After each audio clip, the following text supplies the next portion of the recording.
In the name of God, the compassionate, the merciful. Alif. Lam. Mim. The Romans have been defeated in a nearby territory. But after their defeat, they will be victorious in a few years. The matter is up to God, in the past, and in the future. On that day, the believers will rejoice in God's victory. He gives victory to whomever He wills. He is the Almighty, the Merciful. The promise of God. God never breaks His promise, but most people do not know. They know an outer aspect of the worldly life, but of the hereafter, they are heedless. Do they not reflect within themselves? God did not create the heavens and the earth, and what is between them, except in truth, and for a specific duration. But most people, regarding meeting their Lord, are in denial. Have they not traveled the earth, and observed how those before them ended up? They were more powerful than them, and they cultivated the land and developed it more than they developed it, and their messengers came to them with clear proofs. God would never wrong them, but they used to wrong themselves. Then, evil was the end of those who committed evil. That is because they rejected God's revelations and ridiculed them. God originates creation, then He repeats it. Then to Him, you will be returned. On the day when the hour takes place, the guilty will despair. They will have no intercessors from among their partners, and they will disown their partners. On the day when the hour takes place, on that day, they will separate. As for those who believed and performed righteous deeds, they will be delighted in meadows. But as for those who disbelieved, and rejected our signs and the meeting of the hereafter, these will be hauled into the suffering. So praise God when you retire at night, and when you rise in the morning.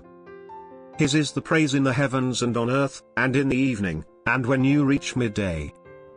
He brings the living from the dead, and He brings the dead from the living, and He revives the land after its death. Likewise, you will be resurrected. And among signs is that He created you from dust. Then, you are human beings spreading out. And among His signs is that He created for you spouses from among yourselves, so that you may find tranquility in them. And He planted between you love and compassion. In this are signs for people who reflect. And among His signs is the creation of the heavens and the earth, and the diversity of your languages and colors. In this are signs for the learned. And among His signs is your sleep by night and day, and your pursuit of His bounties. In this are signs for people who listen. And among His signs is that He shows you the lightning, causing fear and hope. And He sends down water from the sky, and with it, He revives the earth after its death. In this are signs for people who understand. And among His signs is that the heaven and the earth persist by His command. And then, when He calls you from the earth, you will emerge at once. To Him belongs whoever is in the heavens and on earth. All are devoutly obedient to Him. It is He who starts the creation and then reproduces it. Something easy for Him. To Him belong the finest attributes in the heavens and on earth. He is the mighty, the wise. He illustrates an example for you, from your own selves. Would you make your servants equal partners in the wealth we have given you? Do you revere them as you revere one another? We thus explain the revelations for a people who understand. Yet those who do wrong follow their desires without knowledge. But who can guide whom God leaves astray? They will have no helpers. So devote yourself to the faith of monotheism, the natural way God has instilled in people. There is no altering God's creation. This is the upright religion, but most people do not know. Turning to Him, and be conscious of Him, and perform the prayer, and do not be of the associators of those who divided their religion and became factions, each party rejoicing in what they have. When harm touches the people, they call on their Lord, turning to Him in repentance.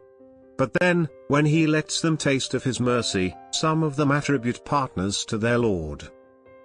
To show ingratitude for what we have given them. Indulge yourselves, you will soon know. Or have we sent down to them an authority which speaks of what they associate with him? When we give people a taste of mercy, they rejoice in it. But when adversity befalls them, because of what their hands have perpetrated, they begin to despair. Do they not consider that God expands the provision for whom he wills, or restricts it? Surely in this are signs for people who believe. So give the relative his rights, and the destitute, and the wayfarer. That is best for those who seek God's presence. It is they who are the prosperous. The usury you practice, seeking thereby to increase people's wealth, will not increase with God. But what you give in charity, desiring God's presence, these are the multipliers. God is he who created you, then provides for you, then makes you die, then brings you back to life. Can any of your partners do any of this? Glorified is he and exalted above what they associate. Corruption has appeared on land and sea, because of what people's hands have earned, to make them taste some of what they have done, so that they may return.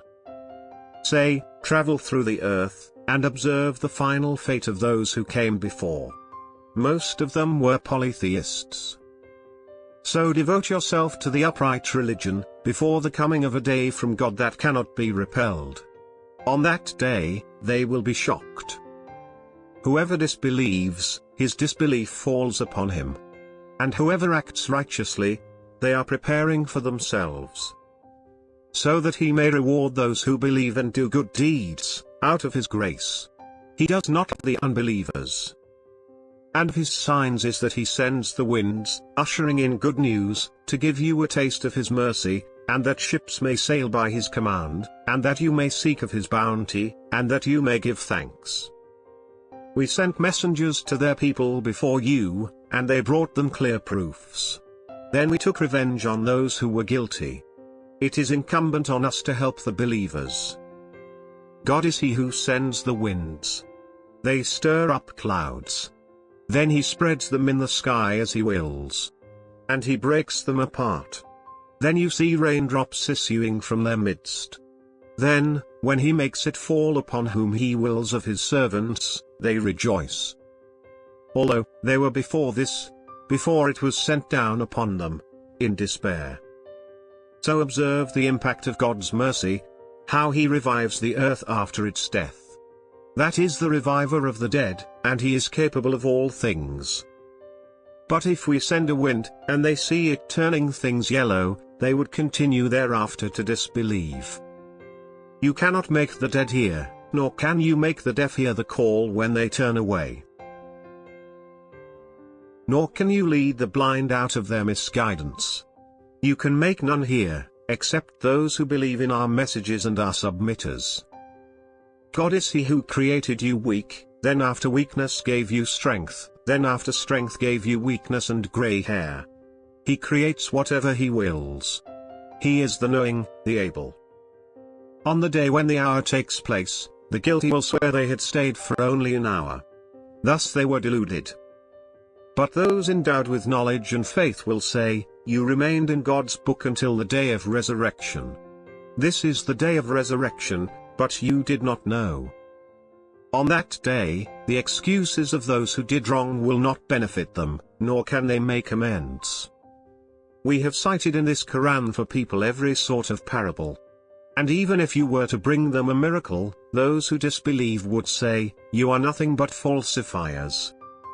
Thus God seals the hearts of those who do not know. So be patient. The promise of God is true. And let not those who lack certainty belittle you.